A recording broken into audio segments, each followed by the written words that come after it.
I could tell myself to relax it. Will be better next time I try. And even if I still can't do it yet, you know that I'm gonna stick to it. Yes, it's all about going through it, and I'm gonna tell you why.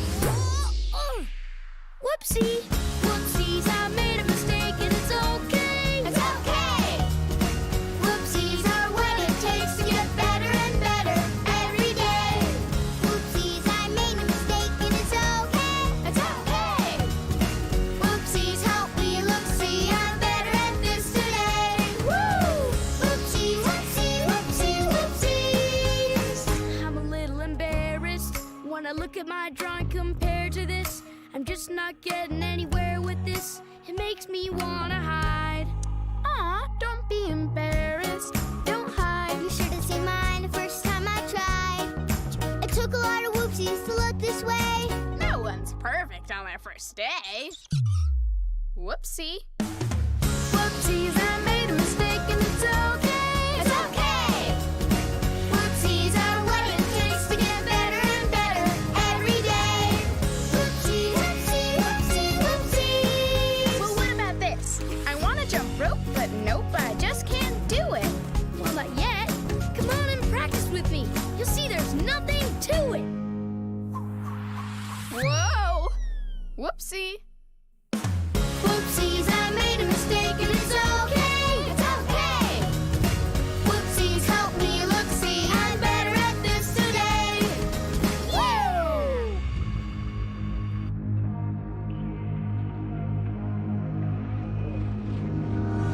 It was only a dream, the waves of evil crashing overhead. It was only a weak and faithful scream beneath the battlements. I know it's hard, but for long, before it's too late. Wake up, my love, please don't give up on me.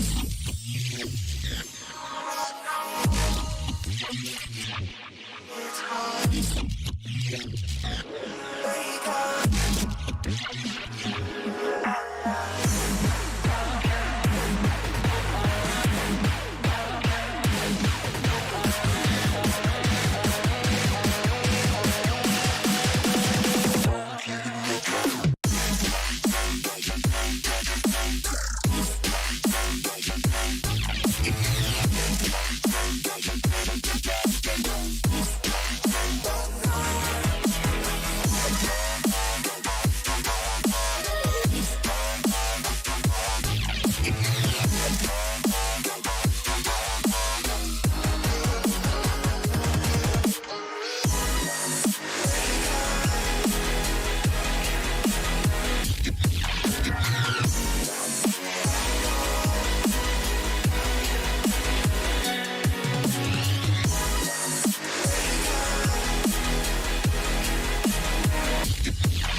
What is up? What is up, you guys? I hope you're ready for this chill Q&A. We're just hanging out, talking, chilling, answering questions. Nothing new, right? Nothing new at all. Just chilling. I'm not counting this one against the totals for 100 days of Rootkit. So that way, we have a extra day here, maybe 2 if we don't count the next one, just for our little final project that we go over and talk about, etc, etc, etc. Also, this gives us I think enough time for tomorrow to show off the deadlock example, because it doesn't really feel right to do it on the chill Q&A. Is this music playing? What is it? Just what is going? There we go. All right, let me turn that down a little bit. It's pretty loud. All right. So let me go ahead and pull up the chat here and change this to live chat. There we go. And I guess let's go and finish up our intro, right? So if you don't know, we are a Rootkit nonprofit here in the US of A. Don't go to college. Don't go to any other boot camp. You're here. You're watching. It's free 99. Congratulations. You've done the hardest step. All right. Continue watching all 100 days to get your comp sci cert. Once you have that, we get you a job. It's really that easy. All right. And we just finished our week 13 giveaway, so we'll be pulling the winner today. And we're just gonna throw in a sweater. All right. We're limited on sizes, so if we don't have your size, well, you gotta pick a bigger or smaller size. All right. So we'll be pulling that winner. You just auto get a sweater, because I need to get rid of these sweaters, all right? And whatever the mystery gift is. On top of that, if you click the link in the description of the video, or if you're on Twitch, somewhere down below, all right, there's a link. Click on that. You can donate today. We are a nonprofit, so if you want to avoid your taxes, donate. Depending on how much you donate, you can unlock certain rewards, like our Epic stickers, our collab t-shirt, and our Epic 100-day Rootkit collab sweater, which, look at that, Rootkit on the back. Limited edition. This is what we're going to give away today. All right, we're going to give this sweater away today with one of the mystery items. All right, we're going to pull that here in a second. All donations are matched 1-for-1 for the first 10,000 donations. So every time you donate, it's like donating twice as much. All right, and we have pillars along the way, like streaming for 24 hours straight, shaving my head here live on stream, and shaving my beard, which no one wants to see. So we don't even entertain that one. All right. All right. So how long do we estimate, So how do we estimate how long it'll take Elon Musk to get to Mars? That's a great question. All right, that's a great question. You know, we could use our brain power, but we're using Edge, all right? We're cringing hard because we're using Edge for one particular reason.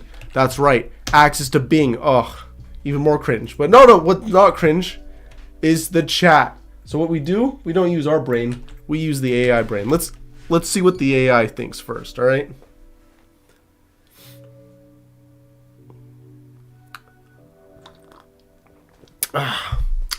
You know, I kind of felt like it was going to, I guess, depending on how you interpret the way you ask that question, it could be taken as like how many days he takes to launching, and then we can finally start colonizing Mars. Or how long does it physically take to travel from here to Mars, which it looks like it did, which was 270 days. For actually launching, I don't know. That's a good question. I don't know, because it depends on, did the launch happen yet for the look, okay. This is unacceptable from Bing. I'm not gonna lie. Like, who wants to see this? What is this?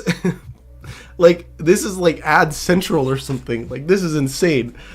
Bing overall has been okay, except for this stuff. Like, this just makes me lose my mind. Holy crap. All right, so back onto that question. Oh, before I move on and we finish answering that question, I am in the Discord.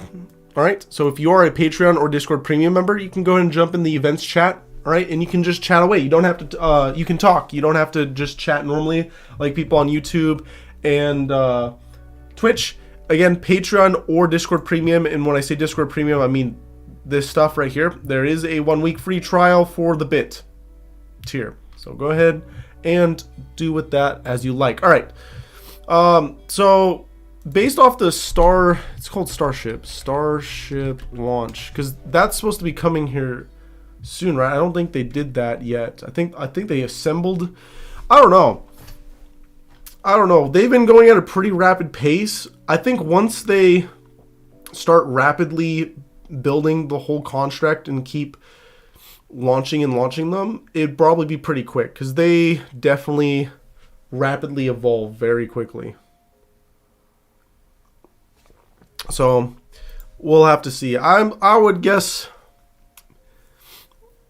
maybe 10 years before things are like before the first mission to Mars, because I'm pretty sure they're already doing stuff to the ISS.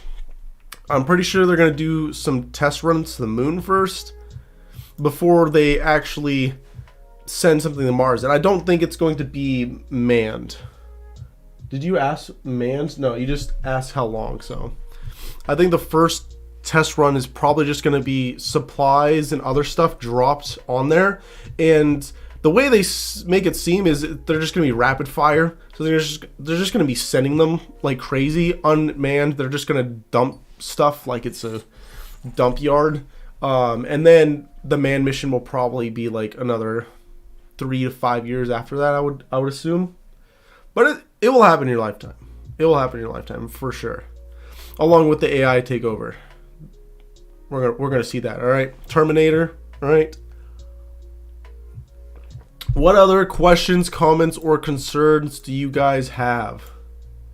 Because again, just chill Q&A. We're here chatting, answering questions specifically for 100 Days of Rootkit. But if there's no questions for the last 90 days of 100 Days of Rootkit, then, you know, we'll just take whatever. And then once the questions are kind of slow and not really rolling in anymore, we'll go ahead and pull the winners for the giveaway. Again, we're going to be giving away one of these sweaters plus the mystery gift to someone randomly today. All right. And there is a good amount of entries this week. Let me pull that up again. We have 82 entries that we have to see who's going to win. Whoops, where's the chat at? There we go. What other questions do you guys have?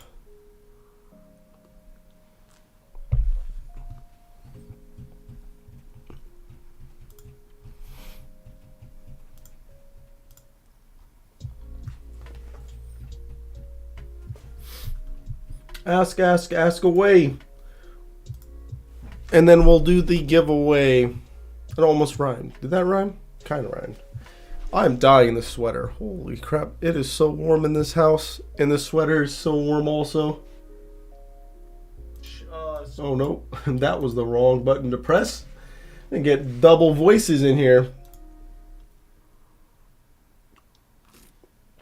Come on, face it. Do you have any more wild questions like that? A lot of stuff in the news. I don't know if you guys are tracking or a part of the dev news, but a lot of epic stuff happening this week. In particular, Citibank. I don't know why that went over there when I clicked on it over here. But we posted it, if you're not tracking. Citibank posted a very decent overview article for the upcoming, what their predictions are in regards to digital currencies and adoption of Web3 platforms, specifically around CBDCs. So again, it's free to dev on DevNets. I highly recommend you doing it, right? So you get at least adjusted to what's going to be happening a lot, all right? You don't need to become a pro or anything, but at least feel it out, see how it is. We also linked PyTeal, which I really like. Algorand posted a playlist here recently that you can go watch and learn how to use PyTeal, which is their version of making dApps and so forth. This is not compatible with Ethereum and any of the Ethereum EVM users. So you'll have to find a separate tutorial. To be honest, I expected more from their dev community. I'm not too impressed, to be honest. A lot of the smaller players have nicer things going on. Nice NVIDIA article that came about that we posted. And remember, tomorrow we have the AI class. Alright, so make sure you guys are going to attend that, so you don't miss out. Alright, I don't see any other questions rolling in here. So I'm going to go ahead and switch gears while talking about the AI class. I'm going to go ahead and repost this on the Discord everywhere so people are tracking. Let's go ahead and push this out again at general. Make sure you don't miss out. Maybe we'll do another giveaway tomorrow on that class because like I said, I got a bunch of sweaters to give away. All right, let's go ahead. I don't see any other questions coming in, so if you do have any questions, make sure you ask them right now because we're about to wrap up. I'm gonna go ahead and pull up the back end of the site so I can pull a winner. So let us see who has won this week. Well, first we gotta roll who. I'm gonna do it in Chrome. What do we want? Random number. Well, number between 1 and 4. All right. Random number between 1 and 4, press enter, and 2. We got a 2. So that means that the second item, again, if you have any questions, please ask them now because we're getting closer to wrapping up. What's up, Bruce? Make sure you ask your questions right now because no one's asking questions. So what would you say is the best way to practice when starting code? All right, I'm gonna pause the giveaway now because you guys are asking questions again. So the best way to practice when starting code things, program them, learn new things. So go through 100 days of Rootkit. We do leave little challenges. We have been asked multiple times for like a challenge roadmap of things to do. So I want to get around to doing that, but I'm just occupied right now. There's only so much time I can spend doing XYZ. So another volunteering opportunity out there for anyone that wants to do volunteering. I highly recommend what's fun. Well, at least what I think is fun is copy things, clone something. Go make a Twitter clone or a Instagram clone or a YouTube clone, or if you're more into like corporate software, like a Slack clone, a Discord clone, a Streamlabs or OBS clone. Just go clone things. Copy and paste some code. See how other people are doing things. Pretty much as long as you're doing something, you're not wrong, right? Because every single time you do something in programming, I mean, it never stops, all the way up until you've been doing it for 50 years. You're always learning something new, right? Because every project is always slightly different, and you're always going to be adjusting and learning something new. So, short answer, just do a thing. Longer answer, find something you like and clone it. Unless you can think of your own ideas, then just try to pursue them. And sometimes you'll be a little more ambitious with your ideas and you won't know it until you start exploring down the rabbit hole and you're like, ooh, I don't know about this one anymore. But that's good because it's going to force you to learn a lot of new things. What other questions do you all have?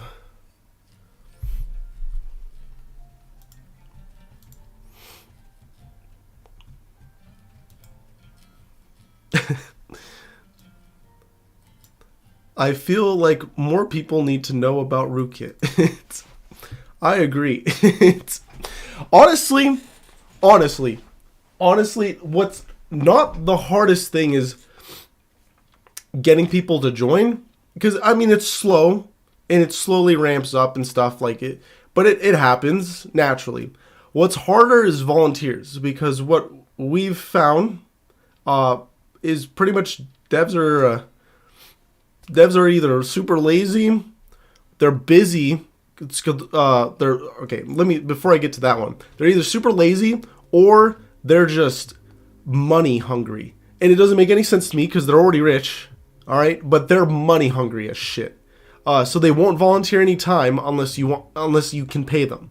But how the hell are you supposed to pay them their $100 to $200 an hour rate as a nonprofit that doesn't make any money? I mean, it's absurd. It's absolutely absurd.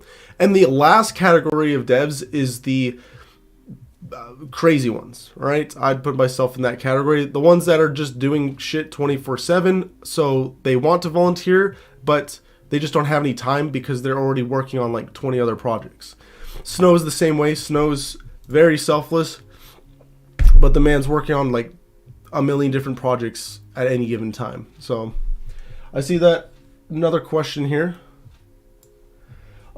So like finding something on GitHub or something and seeing how it's made and try doing it, but not copying, just seeing how it works and understanding it. No, straight up copy it. I'm serious. Like Instagram, copy Instagram, make an exact clone of Instagram. Why I say like an exact clone is if you are having issues thinking of an idea, or you keep getting stuck on issues when you're exploring your idea, if you just clone something that exists, you don't have to think as much. Because like if you want to make an Instagram clone, well, the layout's already there, how it functions, you know, how the buttons look like, what the buttons are supposed to, like there's less thinking involved because you kind of see what's there, you kind of copy and paste, and you kind of just make the glue in between everything. But if you really want, you can do that, which is slight insanity. I mean, we kind of spoil you guys a little bit because most of our repos are pretty well documented, and by that I mean like comments in the code, so you guys can easily like read through literally every single line and kind of know what's going on.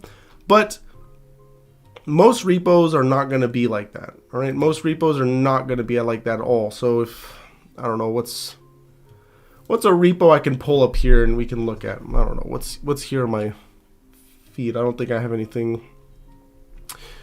I always just go to like. Let's go to Ultralytics. All right, Ultralytics is the one we use for YOLO V5, and they have the V8. If you try to go to their repo and figure out what they're doing, like for example the export section, this is the help menu, so that's why it looks really nice. But everything else is it's gonna be a rough road. It's gonna be a rough road. What's best for this again is take it one bit at a time. So if you're not too familiar with this decorator, learn what this decorator is. If you're not familiar with what logger is, then spend some time learning what logger is.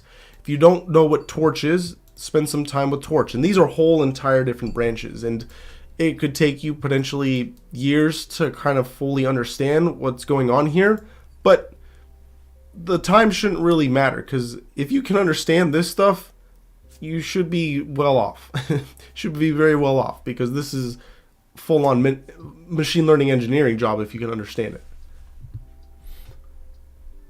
So would it be good to go through code and just look at it and make comments saying what happened on each line? No, I'm saying literally go do it.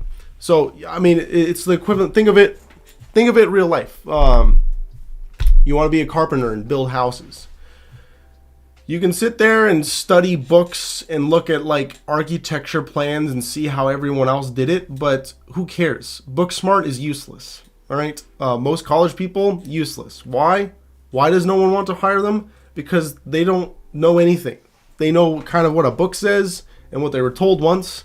All right. Same thing if you watch 100 Days of Rootkit through and through, you're going to be useless unless you're practicing and doing. All right. Doing is the key thing. You need to literally start writing code and keep writing code. I don't care if it's great code. I don't care if it's bad code. It's code. Keep writing it, and you're going to learn from your mistakes over and over again. The reason why we do the oopsie song, all right, at the beginning of each and every stream, through all these 100 days is because some of y'all have like some messed up mental trauma or something. I don't know what's wrong with your guys' head, but you guys refuse to be wrong or make an oopsie about something. Like it's, I don't know, just a fear. You be wrong, mess up, break things. That's the only way you learn. That's the only way you keep going forward. Just totally be a failure. If you're not going to be a failure 99% of the time, don't be a dev. You're not going to be a good dev at all, right? You're not going to catch on. You're not going to learn this stuff. You should be one of the world's biggest losers. If you're not comfortable with that, then stop watching, right?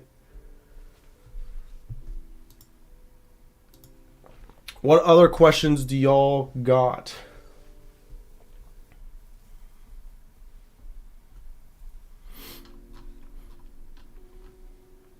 How would I go about doing something I want to make but can't find anything to copy or use for a starting point? That's actually a good question, which can be tricky as a new dev, because I would kind of run into the same issues myself when I would think of an idea and didn't really know how to go about it. When I first started out, it was mostly knew a little bit about how to code, but I also like copied and pasted a lot of blocks of code that I find online from people that wrote up some stuff and kind of use them as puzzle pieces and plug them together. That will work, but pretty much go as far as you can. That would be my recommendation. Go as far as you can until you hit barriers, because what you're looking for, or what you have to learn at that point, is how to ask the right questions. We are living in the future right now, so you can use stuff like Bing Chat, which is using GPT-4 to maybe help figure these things out for you. Because, like, for example, if you want to upload a file to a server or I don't know, go down that route. We covered how you would go about doing that here in 100 Days of Rootkit. We didn't explicitly say how to do it, but you could utilize API endpoints. But if you're new and you didn't watch all of 100 Days of Rootkit, or you maybe can't make that connection, that might be like you're thinking the verbiage upload file, and the more dev term would be API endpoint upload file. Does that kind of make sense? It's a terminology thing, and as you get more and more comfortable programming and learning the terminology, and again, 100 Days of Rootkit will set you up on the right path pretty well for that. Pretty much you just got to change kind of how you ask your questions to be stated differently so it works better in programming. Abstraction, I guess, is the key word there. Is kind of learn the abstract concept, and it pretty much gets applied universally for any language. Also, if you want to do multiple things together, how would you know what to use for each thing to make them work together? Great question. Watch 100 Days of Rootkit and choose a language and just roll with it. We go over 3 different languages, and if you count HTML, CSS, 5 different languages. All right. Python, we really hammered on. C was pretty in depth. JavaScript was something we talked about and went over. And HTML, CSS, we kind of breezed through. All right. 2 languages are required to be used to pass the exam. What 2? Who cares? All right.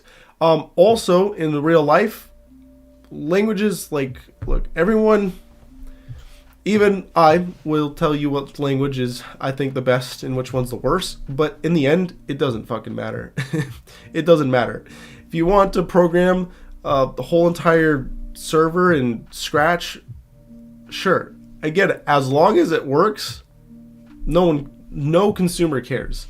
So don't get too wrapped up on the language. Don't get too wrapped up on the limitations. As you program in that pretty much any programming language, you can just about do anything you want. you'll learn the limitations real quick. Like for example, Python, if you try to do game development in Python, you can do it.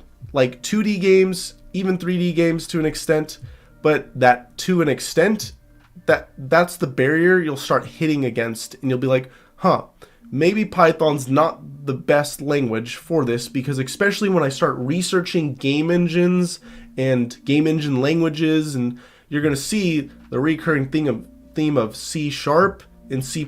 That's how you know, asking those questions and exploring is kind of how you make those diversions and see like what other languages are recommended to, you know, to go about that path. Yes, that makes some sense. I like Python so far way more than anything else I've tried. Been trying to learn coding for years, and Python is by far the easiest. Yes, Python is by far the easiest and one of the best languages out there, period. It's used pretty much everywhere that you can think. It has lots of support and lots of packages. It is slower than other stuff. It is faster than JavaScript currently, unless you use Bun, but Bun is still experimental. So that's a little diss on the JavaScript, TypeScript devs. But it is slower than if you were to do something in a compiled language like we've talked about before, you know, C#, C++, C, Golang, Rust, all right? So it's very much middle ground to the slower end. But Python is very popular and only accessible now because hardware is just so fast. It's not even worth doing lower level languages unless you're making something that needs to be like high speed and perfect precision. Most things aren't and don't need to be that way. So you can just program in Python. It's worth, because again, we've talked about this many times throughout this whole series. You have to balance how long will it take you and when do you need to like publish products, and I'm forgetting everything right now, but you gotta balance it. You know, you can't spend write in assembly and spend, you know, 5 years making a stupid program you can make in Python in 2 minutes. Like, that doesn't make any sense. Whatever you're doing for 5 years in assembly is going to be obsolete by the time it gets published. You gotta use something faster. That's why no one really programs in C anymore. C++ is still pretty common, but you won't find too many people that are programming the lower level languages because, again, it's just time consuming. Unless it's a high-end application that like needs to be that low end, you won't find people doing it. And that's why Golang and Rust have came around, and people will program in those because it's kind of, it gives you pretty much the performance of C and C++, which are very low level, very performant, but they have some modern features in it that make development faster. So it's kind of a good-ish middle ground. But again, not really. It depends on the job you want, I guess. Just look at the job postings, and that will tell you what languages you should be learning, all right? So can all coding languages do the same thing? Yes. Pretty much all coding languages can do the same thing. Again, asterisks on that. There's going to be sure one-offs, but again, how good is it going to be? Again, you can do 3D stuff in Python. It's not going to be the most performant. It's not going to be the worst, but as hardware gets better, it's becoming more and more common. There's literally whole entire libraries. Blender uses Python. Blender. So Blender uses Python. So you can use Python with Blender. It's not the fastest, but you can use it. And then NVIDIA Omniverse uses Python. A lot of things use Python that are 3D, which is really slow. I don't think this is what I want. I can't remember. No, it is. What they're doing is they kind of have like a middle ground. It's usually built in C/C++, and it allows for easy compatibility with Python, because remember, Python is C/C++. It's basically a wrapper on top of it. All right, it's a wrapper on top of it. So anything you write in C/C++, you can port over to have a Python interface. And so that's what a lot of these things are, especially what NVIDIA does. And that's what the whole point of NVIDIA Rapids is it allows you to get pretty much C-level performance in your Python code in regards to using your graphics card for computation. Or certain languages used for certain tasks like games, hacking tools, Windows, application, game sheet. You can use any language for anything. You can make a game in any language. There are languages that are going to be better, again, like C# and C++. Hacking tools, you can use any language. It's very common to see them written in Python or Ruby. People don't really write them all that often in C. It's kind of a myth that a lot of exploits are written in a super low level language. They're usually not. Again, it depends, but a lot of them are just written in Python or Ruby because you can do pretty much just about everything you need to do in those languages, and it's 20 times faster. Windows applications can be written in pretty much any language. Some languages you may need to do some porting. So for example, like Python doesn't compile, but you can get Python to exe, whatever it's called. Python to exe. I think this is this the right one?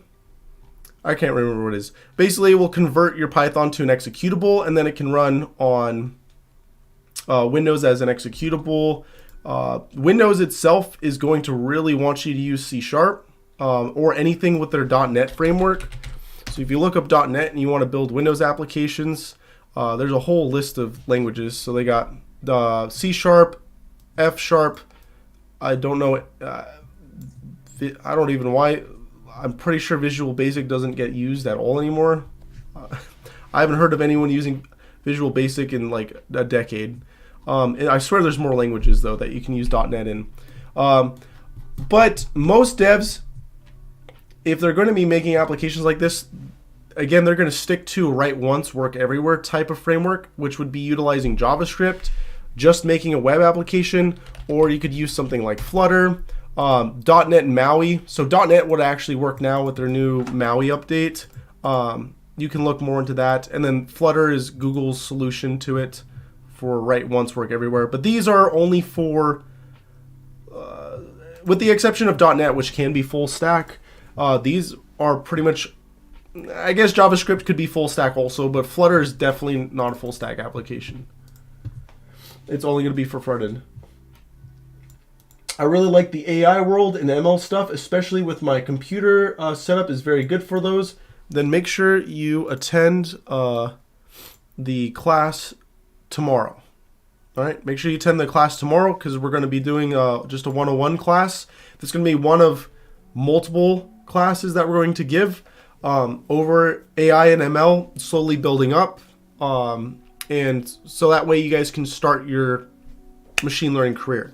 All right, we're pretty much going to bring you up to a certain point, and then it's on you to keep progressing forward.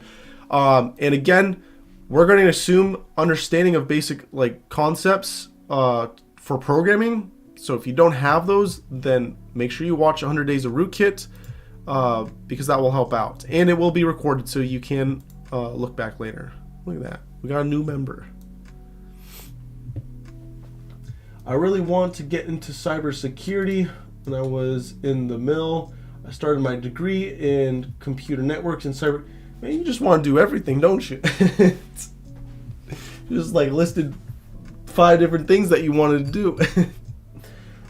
Yeah, you can go to start your cybersecurity career. That realm is saturated with certs, right? So there are plenty of certs for you to get and just jump into the realm. You don't need our cert to get into that realm. If you go over to the cybersecurity section and check the pins, we list a bunch of resources here that you can start learning and getting into. I highly recommend the CompTIA certs and your CEH. So you can get those, learn them, get certified, and get a job is pretty much just as easy as getting our cert, except more people recognize their certs than ours.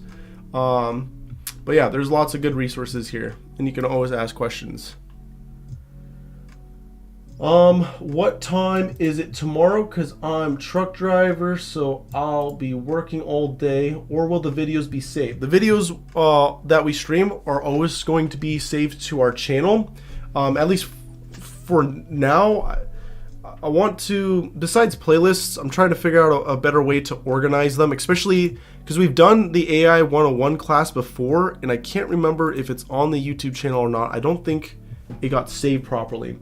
So if we do, you know, AI 101s multiple times, I'm trying to figure out how do we make sure that you guys are only seeing the newest and greatest one. For when is it tomorrow? It's 2 p.m. Eastern Standard Time.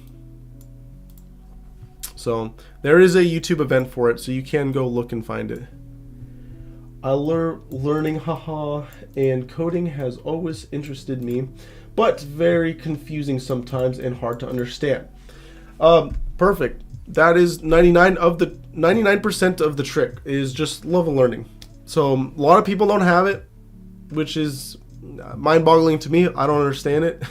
I don't understand it at all. But some people just don't care to learn new things. Well, they do, but they want to not learn it in a way they think they're learning. Like, I don't know, people that just don't want to learn things but want to like know what's going on with Kim Kardashian. They're learning things, but not like potentially like life important things. They're learning things, and I guess it goes back into like what stimulates you most. I don't know. It doesn't really make sense to me. But if you are someone that is driven to learn and likes learning stuff, you're gonna thrive, right? You're gonna thrive. Definitely watch 100 Days of Rootkit, get certified. I'm telling you, get certified so you have, it's marked that you have a solid foundational knowledge of the foundations, and going on all these rabbit holes that you want to go down is going to be way easier.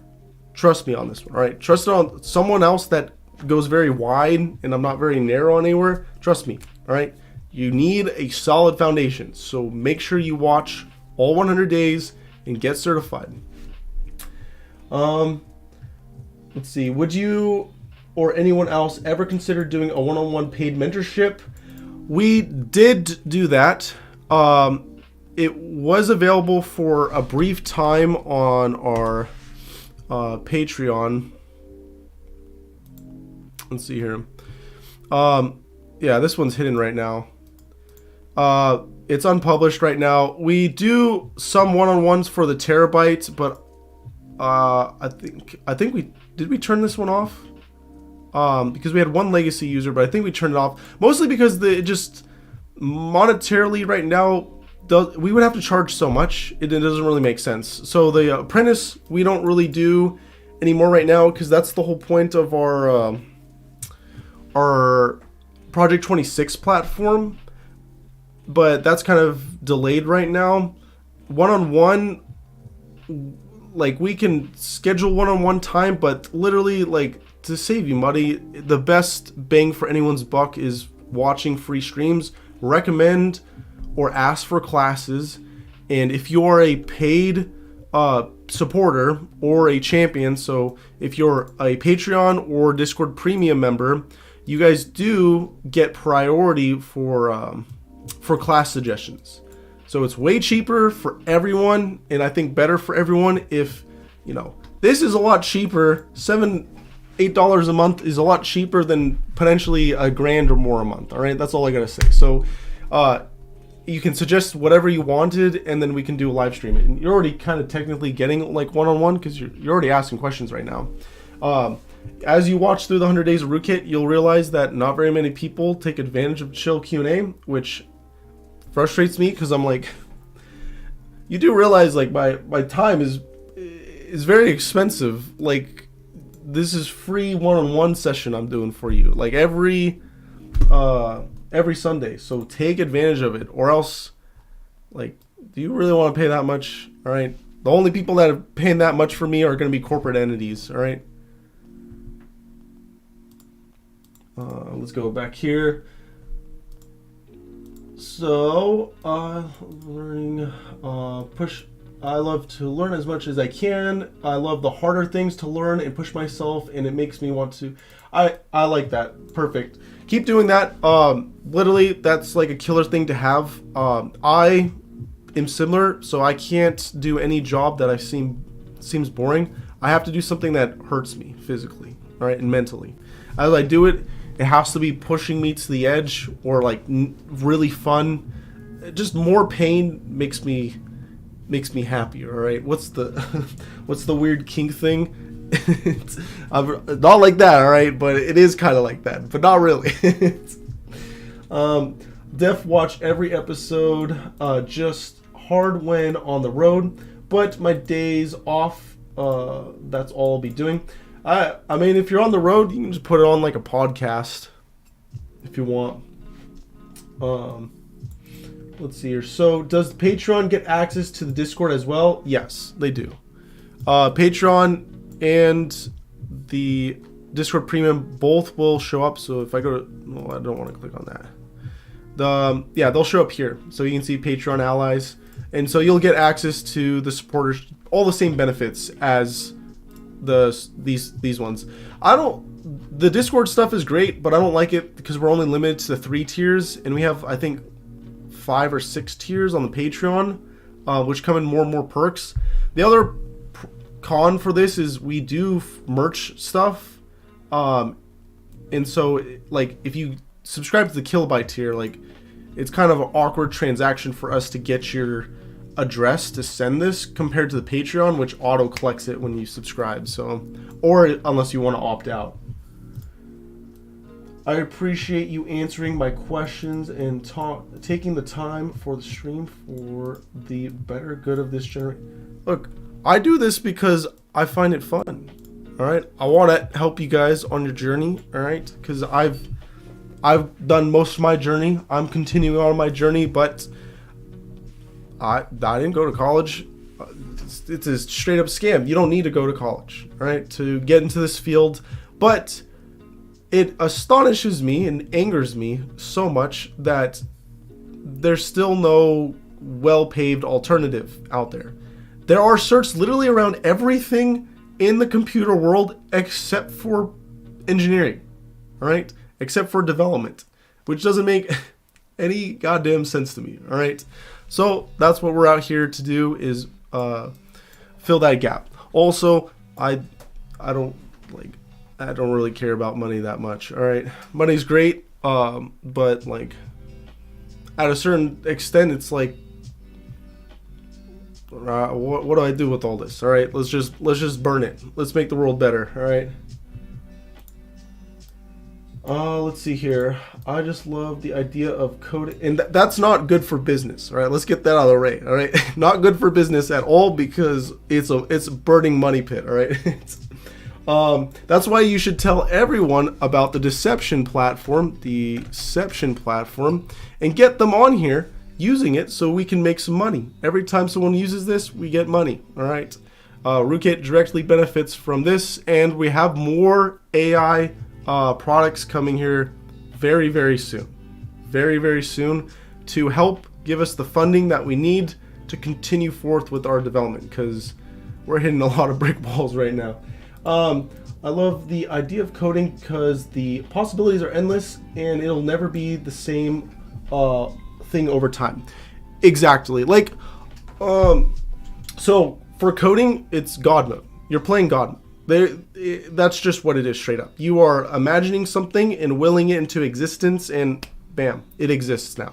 The closest you could get, I guess, would be as an artist, because as an artist, maybe it's more God mode than an artist, because artists, they get the blank canvas or just some clay or whatever, and then they can make it into whatever they desire, and now it exists. I'd say coding is literally the step above that, because if you will a AI assistant in existence, bam, now it is. Like, tell me, how do you not play closer to God than that, right? Make a sentient AI. You can just will it in existence. It literally, you open up a blank text editor, you write some code, congratulations, now you've created AI, a sentient AI. Like, where else can you do that? You can't do that anywhere else. Also, for it changing over time, pros and cons for that. I like it and also dislike it. I think most devs are in the same camp. They like and dislike it. They like it because things are always getting better, faster, or more performant. Dislike it because you can't ever stop learning. If you do, it's very obvious. It's very obvious the devs that just stagnate and just kind of quit. There's no real hiding it. But the ones that keep going forward, they're very, very much up to date. It's kind of like MOBAs. You play League or Smite or whatever else, and they have like balanced team. No one likes balancing, and it kind of messes up your stuff sometimes, but also it's healthy for the game and keeps you addicted and coming back because it changes stuff up enough, right? It changes stuff up enough. Can you send the link to the Patreon? Would love to take a look. Sure. Again, the link is in the Discord right here on the README. Where's the this one right here? Again, you can also do the Discord Premium. They both are the exact same. Literally, the first 3 tiers are pretty much the exact same. The bit tier on Discord is slightly more expensive than the bit tier on Patreon, and that's the only difference. Let's see here. So how do you approach trying to make something when there isn't reference or other code to copy? So pretty much making something new, never seen before, no idea where to start. Think. Imagine. Basically tap into your 12-year-old creation or imagination and think of the grand concept and then start working down from there. This is is it controversial? I don't know. Maybe it's a controversial subject. Yeah, let's say it's a controversial subject because about every single company and their dog has a different approach on what you just said there. Amazon, which I follow their approach semi-closely, they do this concept called working backwards, where effectively you imagine the end product and then you start taking steps backwards from that. All right, so you imagine the end goal, you plan out the end goal, and then you start like asking the more fine-grained questions to start figuring out how exactly even start making that thing. All companies vary on that or have completely different concepts, and there are books out there. So for working backwards, is this it? I think this is the book. So this is the book for Amazon. So this was made by a couple Amazon execs, and it's pretty good. I highly recommend getting it. I have just the audiobook version. I actually have the audiobook and the hardcover version. I recommend getting it and going through it. This is, again, just like programming, there's lots of ways to, skin a deer. What's the expression? There's lots of ways to tackle the problem. All right, this is just one of the many ways. So best thing to figure out more ways is look up the top 10 companies and see what their ways are. Just Google what they use, or look at their CEOs and see what they use, because they all do something different. And it depends on your personality also, because Elon is on crazy mode on how he works and how he runs his company, which is effective at producing results and going at a just lightning speed. It's one of probably the best ones I've seen at recent times on how he runs everything. But doesn't work for a lot of people. All right, doesn't work for a lot of people because it's go. All right, a lot of people, and it's go, make a mistake and pivot. Go, it's not very much, there's not much like fully planning out and thinking. It's more of just, we'll do and figure it out along the way. But again, it's up to you. Let's see here. Is the deception platform got to have a way for users to clone their own voices. Going to have a way, yes, eventually. So for the Deception platform, go ahead and make your account. If you have things you want us to add, I have the Twitch support. So basically, Twitch sub, bit donation, and I did add the what's the Twitch, when you get channel points. I did add integration for all of those, so effectively you can do the text to speech with those. The update's not pushed out yet. I'm doing some final testing right now because that was a high recommendation. If you do have more recommendations, just go ahead and drop them into the Rootkit Garage. What do you call it? Discord. This is excuse me. It's going to be at /rootkit. I'll just put the link in here. Discord.gg/rootkit. So there's the link for it. Yeah, you guys can put in any wants or ideas or anything that you guys have, and we're always adding new things to it.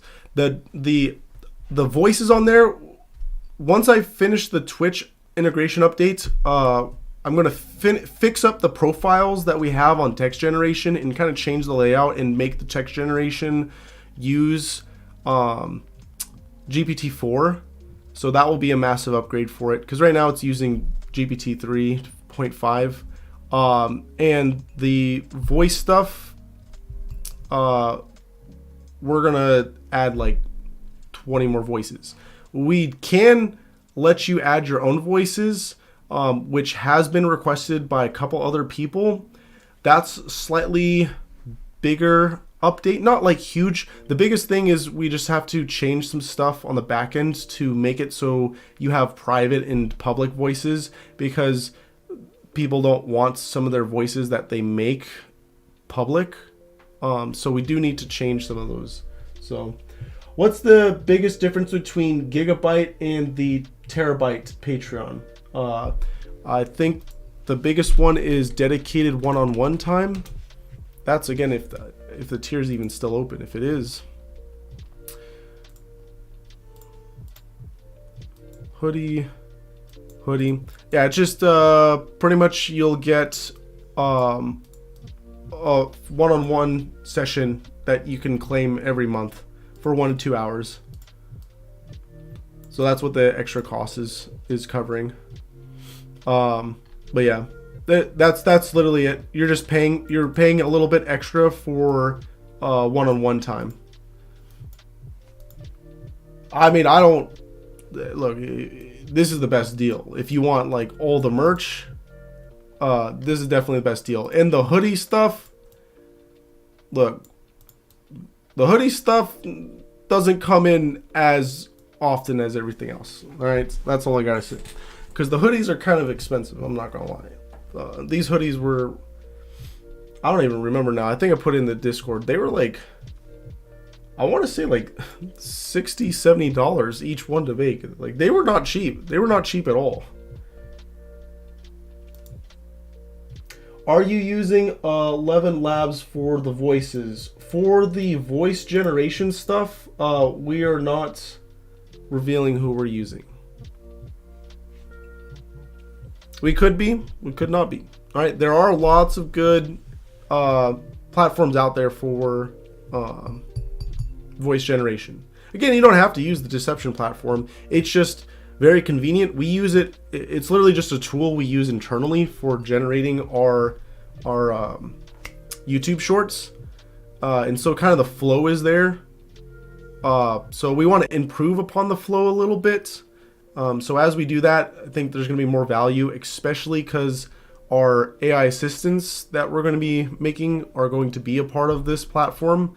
So that's going to be really powerful for it also.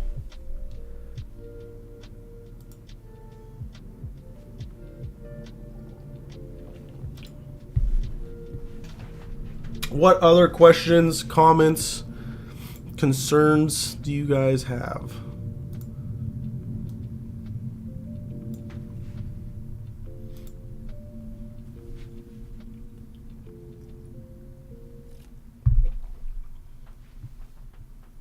I'm gonna wait a little bit longer because remember we do have the giveaway. We have to pull at the end of today's session. So that will be one of these sweaters because we gotta get rid of these sweaters. So we're gonna give away one of these sweaters plus whatever the mystery item it was gonna be 2. So 2 is correlated to, I forget right now. The number 2 is correlated to all of the exclusive 100 days of Rootkit stickers. So you'll get all of these ones. All right. You'll get all of these ones on top of the sweater, whoever the winner is. In the AI and ML stream, will you go over through teaching how to train and use different YOLO models and deeper training? Yes. Since it's the biggest ask on what do you call it? In the AI aimbot, we will build up to that. We're going to do normal ramping up of normal ML trainings and how you can go about getting into that world, because you gotta know the basics before you get into YOLO. And once you know those, then you can do YOLO and do modifications of it, and it's not that hard. Again, machine learning overall is not that difficult. I don't think it's the most difficult thing in programming. What's difficult about it is it requires hardware, potentially money, data, and time, which arguably is very expensive, right? Specifically the time aspect, right? Again, if you read up on OpenAI, GPT-4 has been done.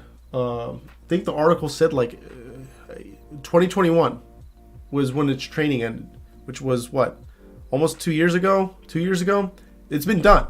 It's just taken a long time for them to prune, fine tune, etc., etc. There's a lot more you have to do afterwards and before also. It's pretty much everything. Making the model is easy. Everything around it is what takes all the time, and it's very manual. There's no real like way around it. Let me see because I learned a little bit about it and trained a few, but ran into some issues in deeper training, and it uses my CPU, not my GPU, to run a 20K image dataset. Use your GPU. If you have a GPU, use your GPU. It's going to be just massively faster. I can't express enough how much it's going to be a lot faster if you use your GPU. Your CPU is not good at machine learning at all, especially when it comes to training. Training is very intensive. Inference, aka running it like how you do on the aimbot, is very, very fast compared to training. What's the analogy I usually use? I'm trying to think here. Because training, you're like building stuff, you're like building roads effectively. And it takes a very long time to build roads. But once the roads are built, when you want to go down that stretch of 10-mile roads that you built, it takes minutes, all right, compared to the years it takes you to build everything. Same thing with your machine learning models. Training is very intensive. It takes a long time, but using them, always way faster. I think GPT-3 was like a couple of months and several $1 million to train. And then running it, I'm pretty sure you can run it on the 4090. Can you? It's been a while since I cranked the numbers on it. Because the model for it is, I think, 10 times larger than the largest GPT-2 model. GPT-2 model. So the largest GPT-2 model was, of course, it's not going to just quickly show me. There is a quick way to see. I believe it's 10 times larger. Okay, 1.5 billion parameters. Okay, maybe it's a little larger than that. Because I think the GPT-3, does this show me right here on this graphic? So extra large I think GPT-3 is 100 and something billion, so that's like 100 times larger. GPT-3 model size 1.5 billion. I don't know why it says machine, but parameters. So that's, yeah, 100 times larger. So this one was, you could run GPT-2 on your CPU and it would work just fine. For inference, it was not super slow. But for 3, you definitely need GPUs. And I forget exactly how much RAM it used because it's been a while since I ran 2 via just VRAM. I think it took like 8 gigs. So this one may take 800 gigs. I don't know how well. I don't know. Let's see here. It wouldn't let me, kept saying it couldn't recognize it, and when it finally did, it used my CPU, not GPU. The issue with that was probably because your PyTorch install was wrong, so you'll need to uninstall and reinstall PyTorch. So for your AI aimbot, why did you choose V5 and not V8? Everyone and their dog asked me this question. We addressed this on the live stream for the AI aimbot setup. V8 is more accurate, but you can't just, like, everyone always wants to just have everything, right? You can't have everything. It's always a give and take. If you want, it's like your PS1 versus your PS, what are they on now? 5? 4? If you want to run the latest Call of Duty on the latest gen console, it's going to run great. It's going to look beautiful. It's the most beautiful Call of Duty, arguably, that they've released. Now, because it's the most beautiful, try to run on your PlayStation. But it's the most beautiful one. Well, it's a PlayStation. It can't handle it. It can't run it. All right? Same thing with YOLO V8. YOLO V8 is better, but it uses more hardware. You gotta have better hardware. If you have high-end hardware, I would say probably a 3080, a 4070, a 4080, and a 4090, and I guess the 3090. Then yeah, you can run it. Right? You can run it. But most people that are running this don't have great hardware. So V5 is the best for the mix of performance and accuracy. All you get when you run V8 is slightly more accurate. And again, they have published, if you just go to the YOLO V5 or the YOLO V8 repos, they did publish graphics here that show you the performance to benefit. Where's the...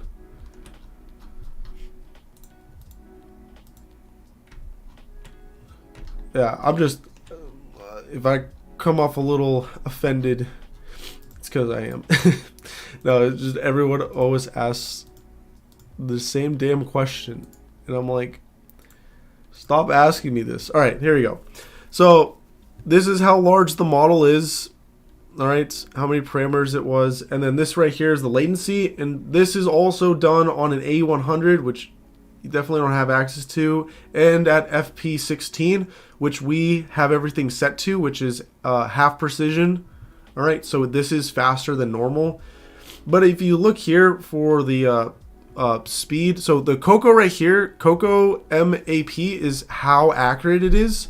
So if you look here for YOLO V5 is pretty much as accurate, the small version, which is one that we give you when you download it, as the nano version of V8.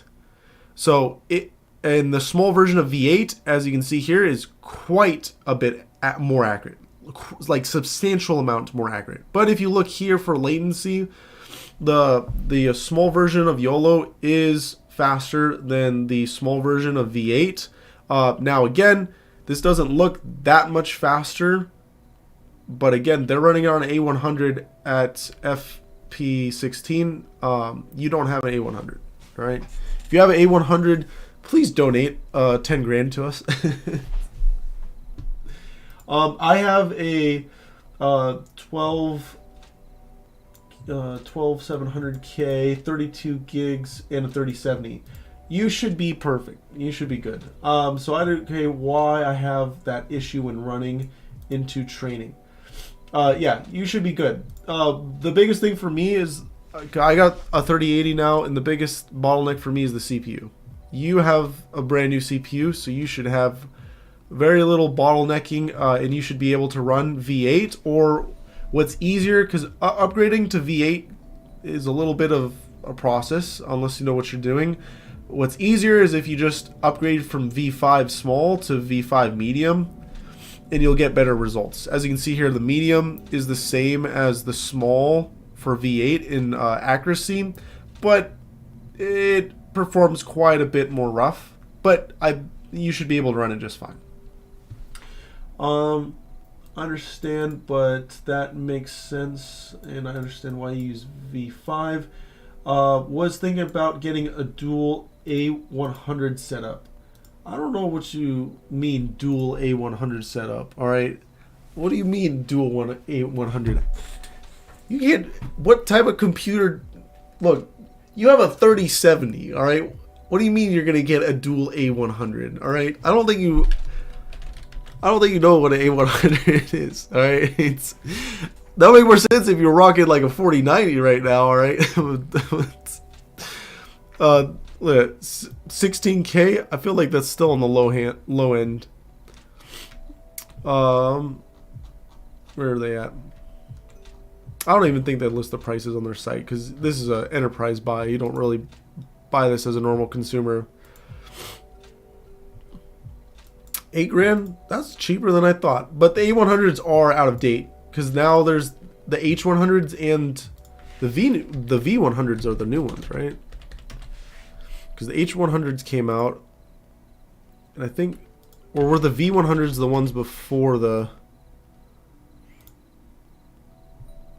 No, the V100s were before A100s. I think H100s are the newest ones. I was thinking, I do, and they're stupid expensive, haha, like 15K each. Yep. Look, that's what they're training this all on. Well, so it's just cheaper to use cloud resources at that point, because if you use AWS EC2ML, because you can get access to those if you just utilize cloud resources. The H100s. If those are the new ones, I guess we could just go to NVIDIA's site. And let's see here. This is not the right site. We want to go to the cloud one. HGX. I think that's the newest one. But I think those are using the H100s. Yeah, they're using the H100s. So the H100s are the newest ones. Those have been really slow to roll out. These are used at Azure. I don't know if Amazon actually has them yet. I think just Microsoft Azure has them right now, because that's what was being used to train and is currently being used to train V4, GPT V4 or 4. But the pricing here is way cheaper if you just well, I guess we'll just not do spot. We'll just do normal. Are you kidding me? I hate when sites like that jump around and you're about to click on the link and it jumps and you click on another link. All right, so Linux, we want to go to the accelerated compute. Is it the G4s? Yeah, I think it's the G4s. Like, that's a lot cheaper, $8 an hour, or even the $32 an hour than than buying the cards, because you're getting. Why is it not listing it here? This is also annoying, because if we go to Instant Type, we want to go to accelerating compute. There we go. Because with the larger ones, was it? That's T4. Here we go. That's the. Was it P4? The P4s you're getting A100s. So this is the older version. So the P4D, you're getting 8 of them. So you're getting 8 T100s for $8 an hour, or was this one the $32 an hour one? A lot cheaper. I do, but they're stupid expensive. Really want a Titan GPU. I feel like those are old. Because as far as I'm tracking, like they've kind of stopped the Titan line, and the 4090s are pretty much the creme de la creme for consumer cards. Now I'm curious for Azure. So I don't know. They haven't, as far as I'm aware, had the H100s available on Amazon or Google Cloud for enterprise customers yet. But they did mention it. They did mention it that Azure was using it. So I want to know. God, why do they have their site set up like this? I want Active Directory. You click on pricing and this is what happened. If you guys have more questions, please ask them. If I don't see any questions in, we'll go ahead and switch gears to the giveaway, because I'm just doing my own curiosity right now. So if you guys have more questions, please ask them. Please ask them. If not, we'll go ahead and pull the winner for the merch stuff. Now, where? I literally clicked on pricing. The power workload pricing calculator.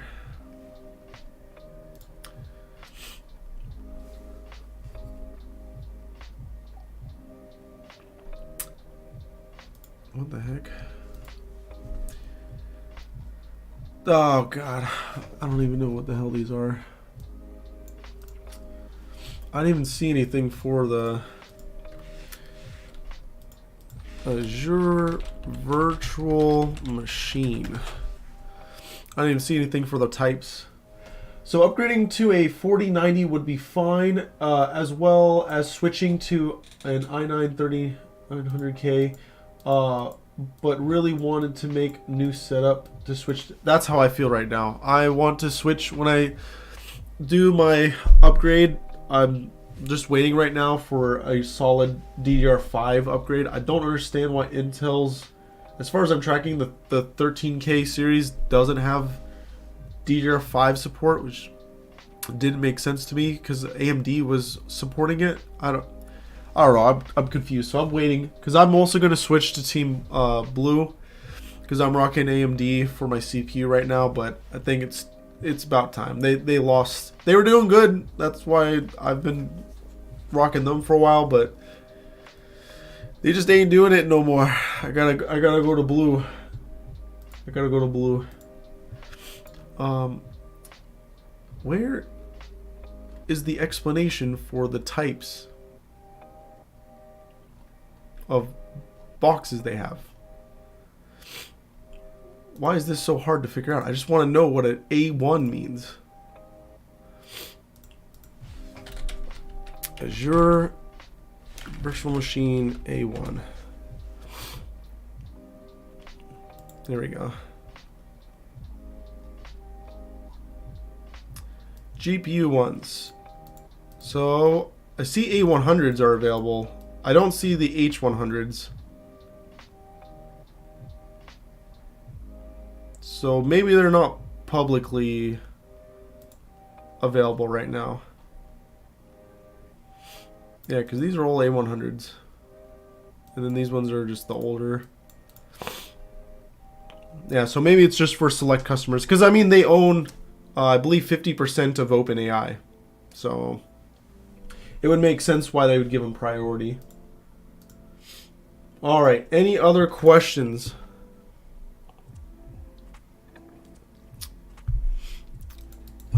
About what? Any other questions before we pull the winner? We'll go ahead and log in here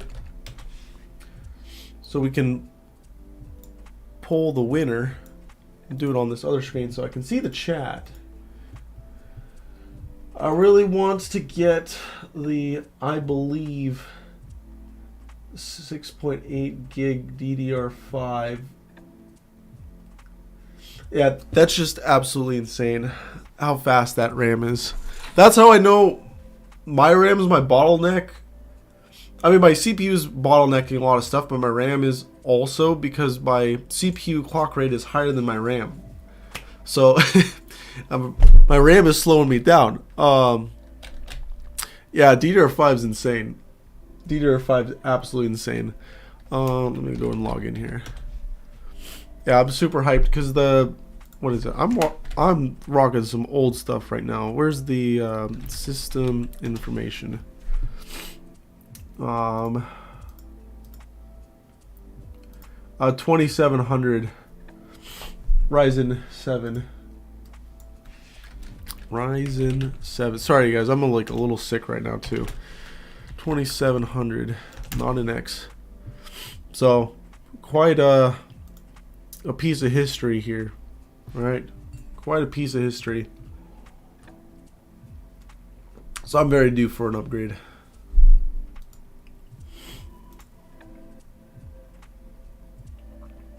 Want to believe oh, what? How? That's crazy.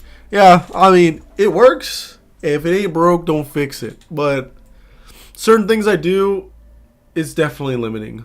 I don't like upgrading things too often because I do like saving money. But it's about time. It's about time. It's pretty old. And it's such a hassle, especially switching to Team Blue. It's such a hassle because I gotta do a clean install of Windows and then migrate pretty much everything over because it's because I can't just swap drives because Intel and AMD both have different layouts for their bytecode for the operating system. Where am I going here? Also, I want that new Windows 11 and the new security chips because I don't. My motherboard has it on the board, but when I activated it and went through the steps, I was having issues. I was like, this is not worth it. Okay, forums. Here we go. Raffle press. Let's go ahead and do this giveaway. I think I've built 6 PCs in the last 4 years. Nah.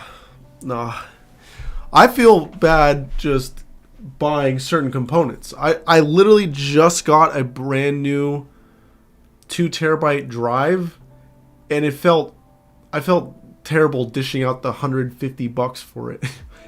First of all, blew my mind that the drive was only $150 for a 2 terabyte SSD, and I was like, what the hell?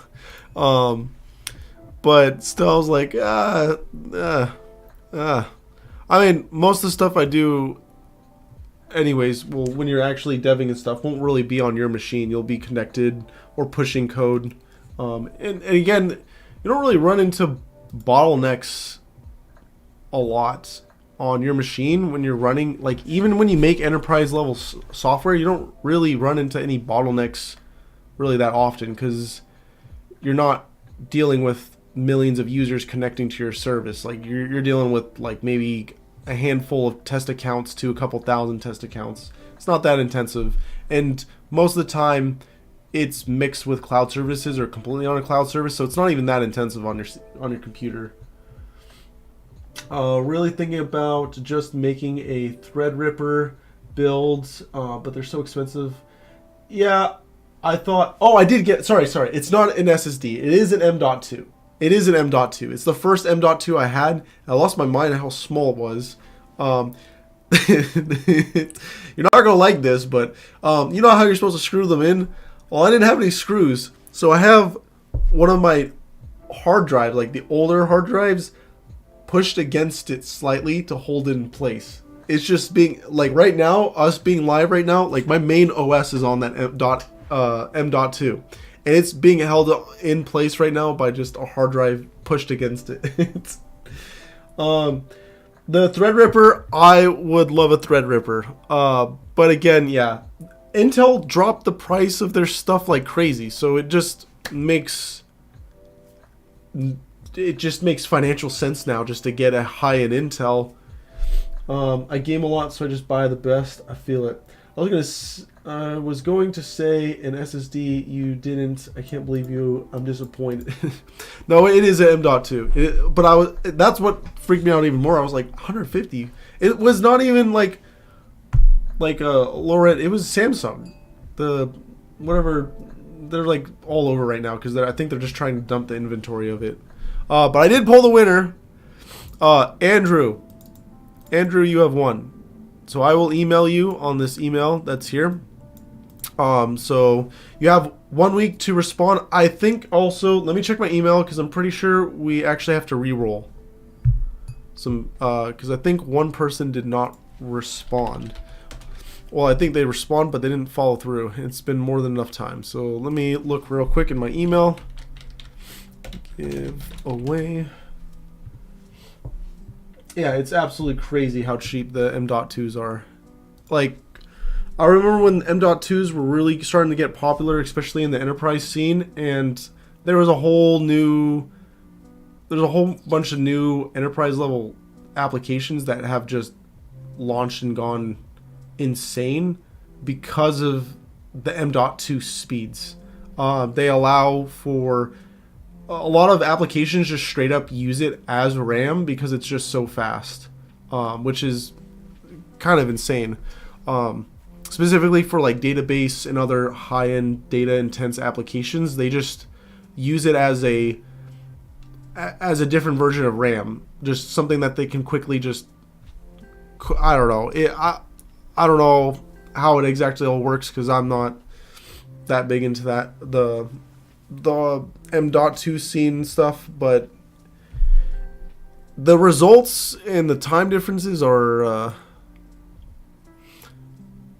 pretty crazy. Okay, so that one was given. Where's the one that was not?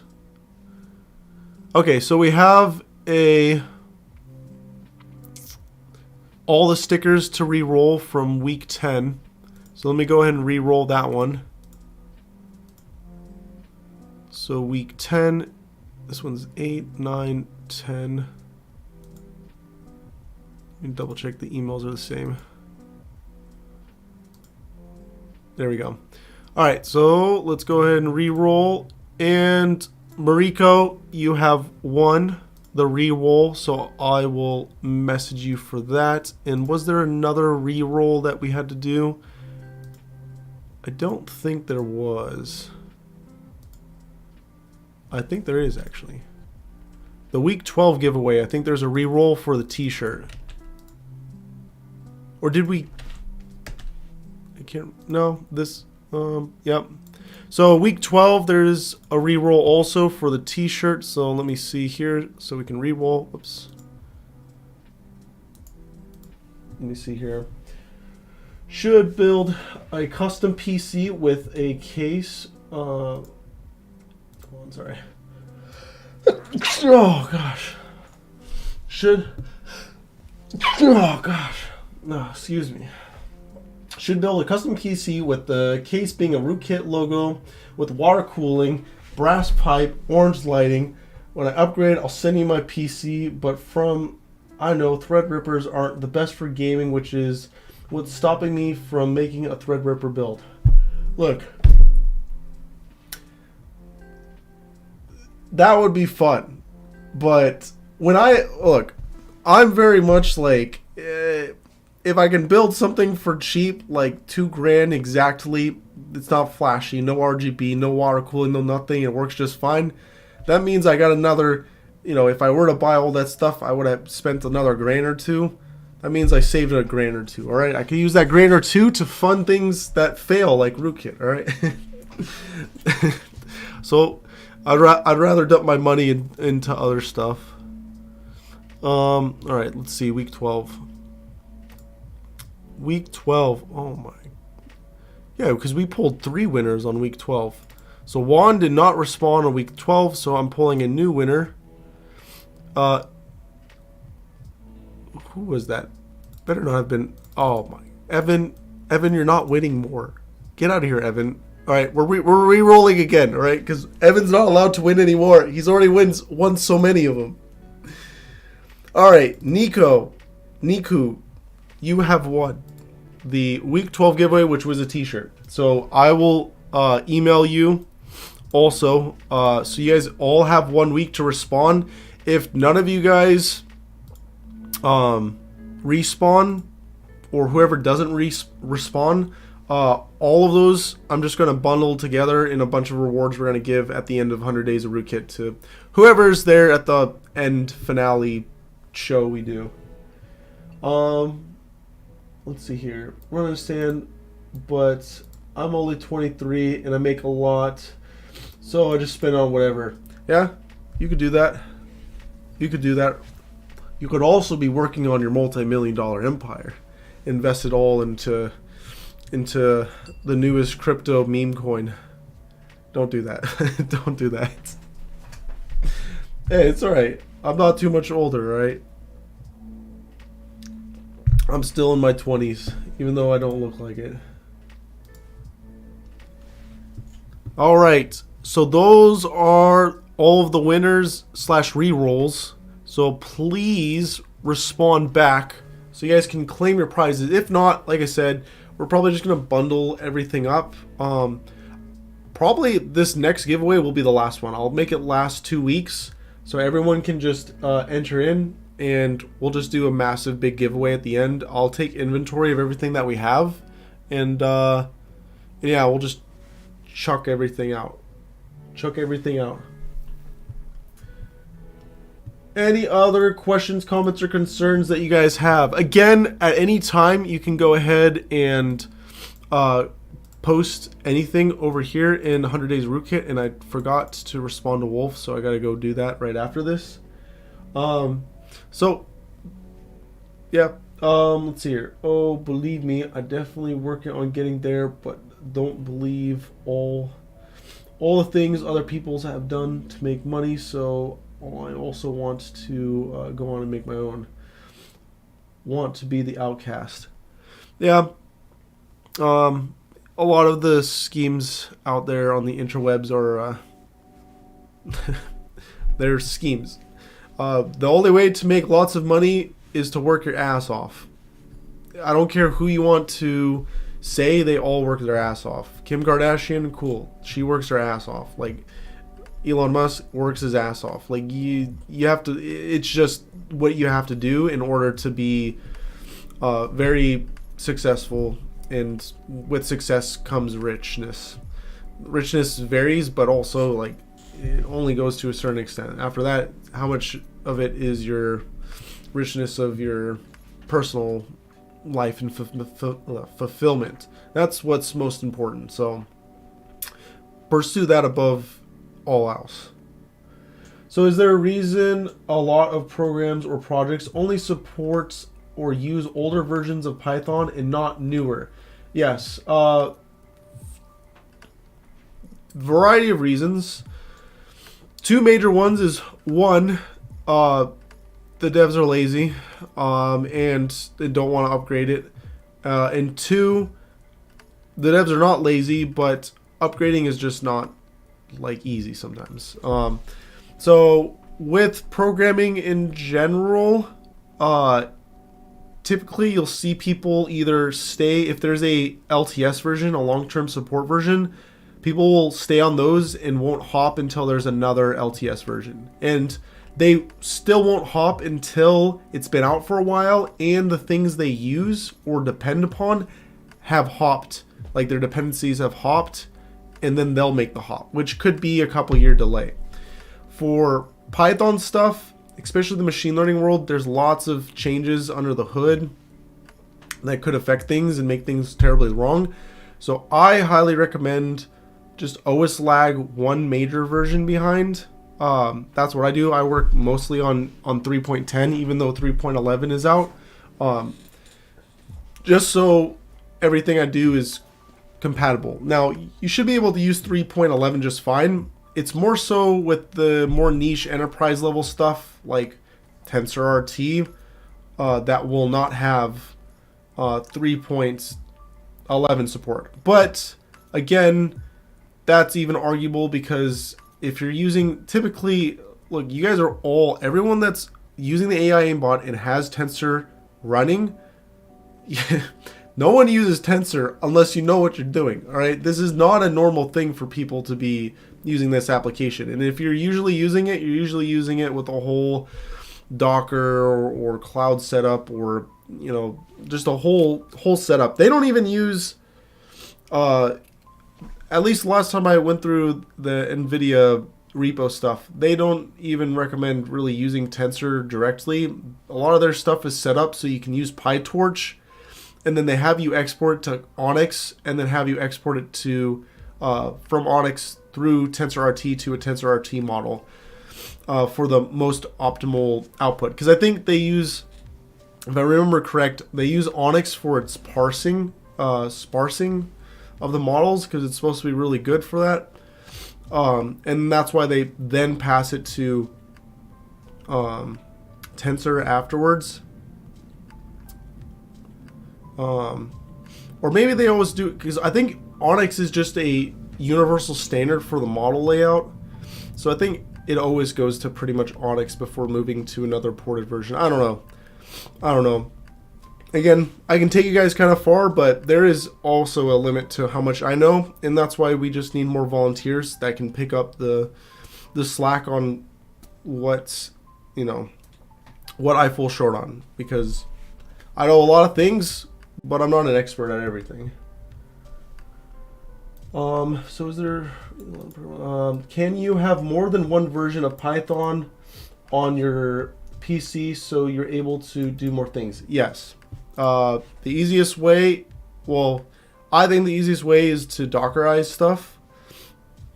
Again, it depends on what you want to do. And then what also is very common is to use PNV, Python env. Let me pull up Edge, because we're supposed to be using Edge right now. Python env.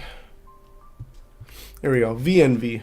VENV. So if you use this, you can make multiple different versions of Python with different virtual environments. Another popular route is people will use Conda. So you can use Conda, or is Anaconda? I thought they were both the same site, but one was Python Anaconda. There you go. You can also use, does Anaconda just come pre-built with everything? I think it does. So yeah, Conda is what most people do. That's another way you can go about doing it. To have multiple versions of Python and you can quickly switch between them. I just use VS Code. So in your VS Code, at the bottom,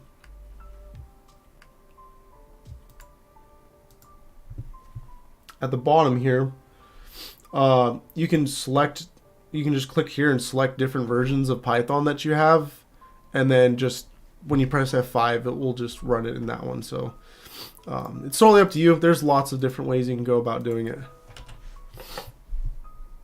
Does that makes sense? So does any 3.10 work? Yes, all 3.10s work. OSB on the latest minor version, if possible, of the major version language that you're on.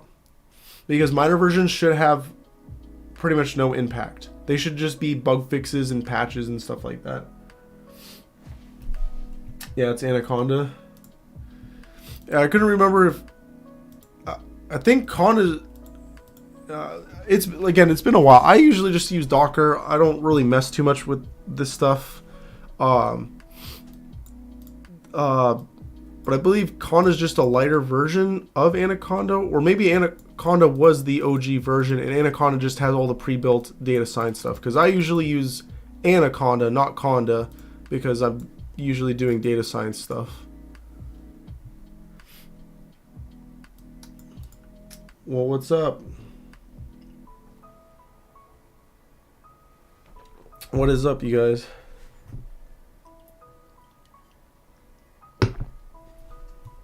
We're actually coming to an end of the stream right now. We're taking any questions that you guys have. Worst case scenario, we did pull the winners already, so worst case scenario will go until 10, because that's usually the hard cap for all the streams. So at that, then we'll call it good if you guys still have more questions and they're rolling in.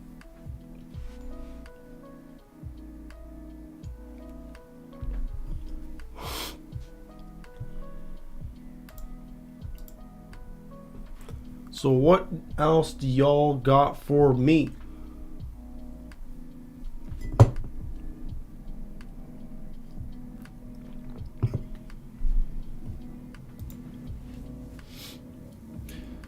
Yeah, for the upcoming AI class, we're definitely gonna, on day one, we'll definitely go through, what do you call it? Making, what do you call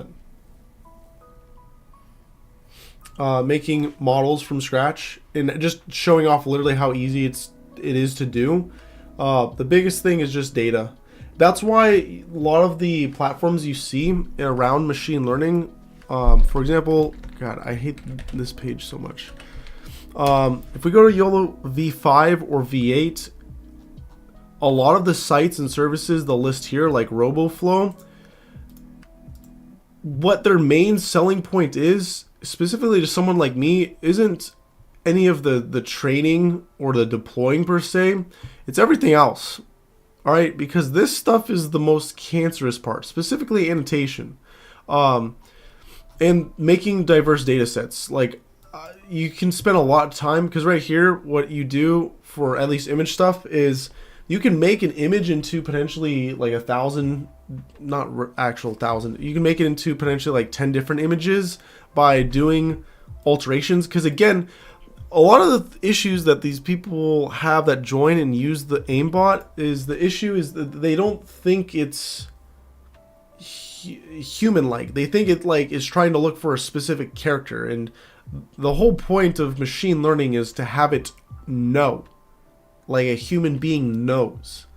So when you train things, you don't just give it an image, but you take that image and you transform it.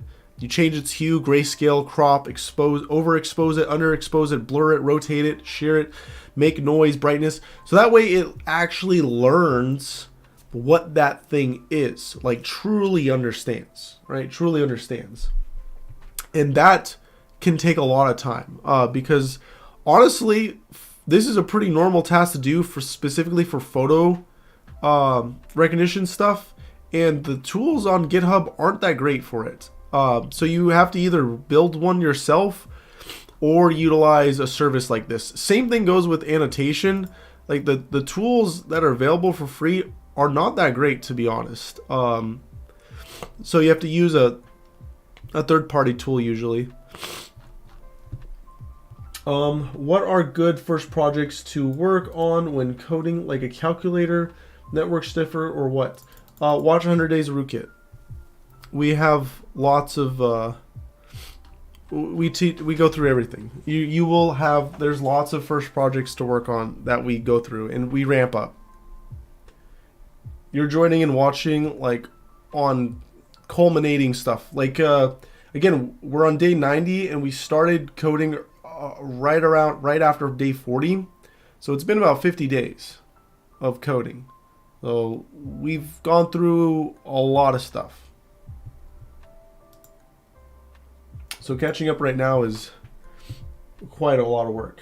Have you looked into segment anything? For AI stuff? Yes. Yes, for segmenting stuff. I've thought about, because I don't believe them. I don't believe them until I actually run it. For the V8, not V6. For the V8 version, I think they were claiming for their segmentation model pretty much the same performance as their object detection, which didn't make any sense to me. Where is that graph? Here we go, segmentation. So right here, for speed, for tensor speed, this is for the normal detection, and here's for segmentation. Like, they're saying their nano has 1 millisecond speeds and this has 1.21. That doesn't make any sense to me. Like, that's very, very fast. And same thing with this is like they're 0.2 off for the small one. Like, if that's true, like you could run the segmentation version of everything with the aimbot, which means you can do so much more. Like, this is so much better. Especially now, segmentation is pretty much this allows you to do a lot, and we just scratch the surface. We want everyone else to pretty much use it to build upon and see what they can make. But the segmentation stuff, that that blows everything out of the water, because you can do so much more, because you can do accurate hitbox. Because for this, you're just drawing a box around them. But if their body's curved or at all, with segmentation you can get very precise analysis on like what you want to target and so forth. So we'll see. We shall see. Also, yeah, Pose is kind of underrated, but I highly recommend it for games, because this could be extremely useful also. Where's their Pose model? Why would you show... These are the same default stuff. This doesn't even show the poses. What poses do you support, damn it? I hate docs sometimes. This doesn't even tell me. But NVIDIA came out with... what was a while ago for pose detection, specifically in videos, or was it Facebook? Meta is very heavy on the ML game, so I highly recommend utilizing them as a resource, especially if you're trying to search up stuff. So if you go to, are they called Meta now, or are they just, whoops.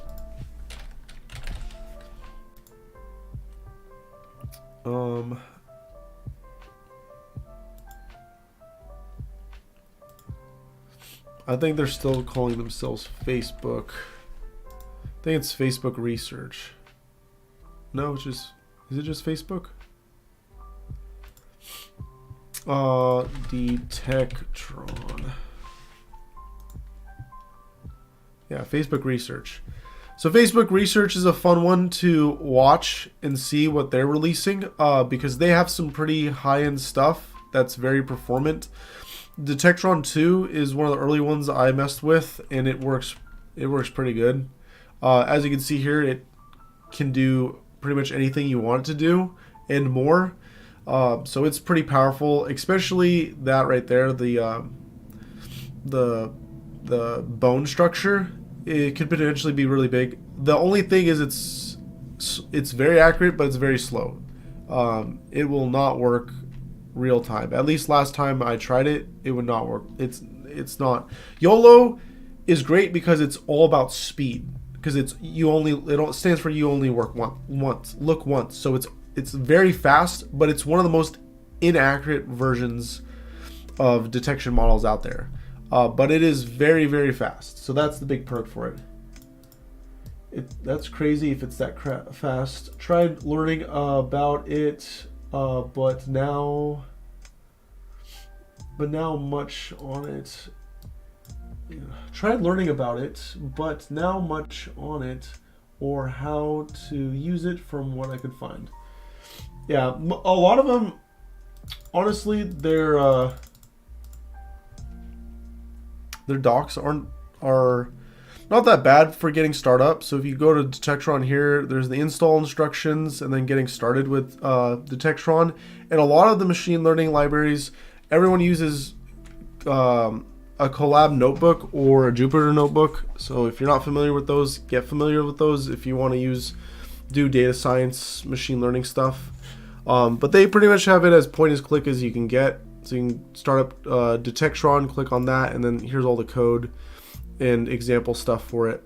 And so you can pretty much port it pretty easily over. Did they have I didn't see anything for performance. Did it replace my tab here?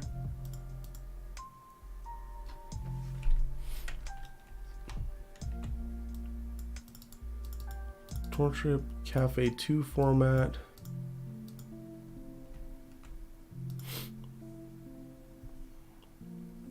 Do they have any performance?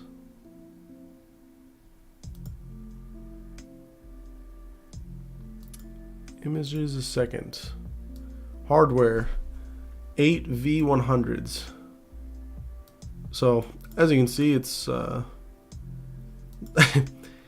it's a little bit slower. It's a little bit slower at 62 images a second with 8 V100s.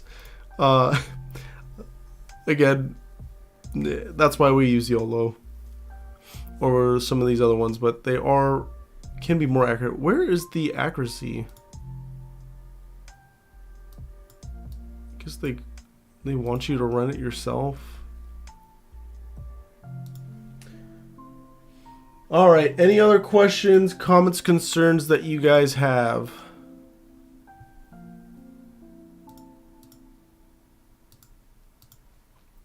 I clicked off on this.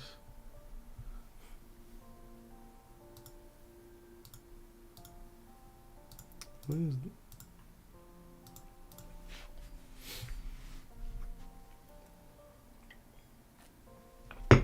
Did I get super blurry? No. Maybe I was. Camera fixed itself. All right. I don't see any other questions, comments, or concerns. So if you guys do have more, go ahead and post them in the 100 Days of Rootkit chat, and I'll get back to you and respond to you on it. I feel like I'm... Remember, tomorrow we have the AI class, so make sure you join in on that. And we're continuing our journey tomorrow on 100 Days of Rootkit. I'll answer this question lastly, and then I think we'll call the stream good. What about fast RCNN? I can't remember what the R... Is that just the recursion part? Oh, is it a YOLO competitor? I don't know. I don't think I've used it before. So, what I would say is try it. What does it say in the conclusion? No conclusion was made in the conclusion. The conclusion made was, it's cool. And I hope it gets better, or it only gets better. Great. Yeah, I don't know. I've not used it. So, I would say use it. Swap it out for the YOLO version and see how it performs. And yeah, go with that. Yeah, because these are all pretty much the traditional ResNets, pretty much the main core for most of the image detection models.